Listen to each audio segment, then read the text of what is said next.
Hi, this is Leeza Harris. Thank you for stopping by. Tutorials are a great way to learn, and I do hope that you enjoyed this one. It would be great if you could subscribe. That way, you will not miss out on the videos that drop.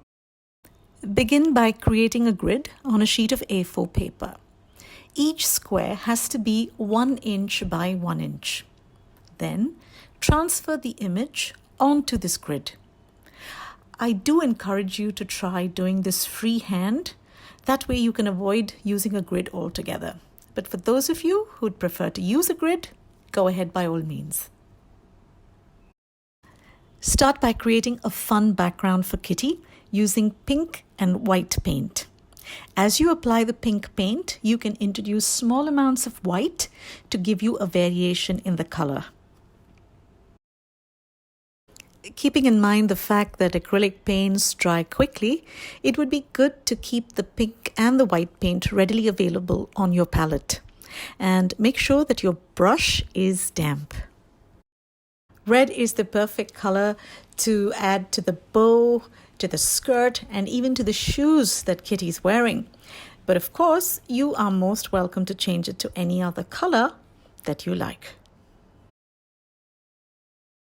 A rigger brush is a perfect choice when you are painting details, especially if you want to keep within the lines.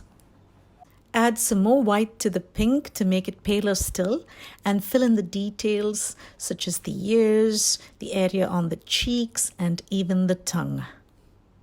Add some blue to white paint to get a nice pretty blue color, which you can use for the eyes and also for the vest that Kitty is wearing. Then move on to creating the eyes. Black just makes the eyes pop, and once you're done with that, add a little white to the black to create a soft gray that can be used to indicate the shadows.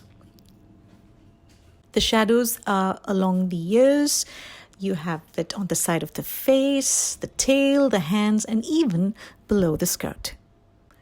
The final step is to add white dots to the bow and to the skirt to get Kitty ready.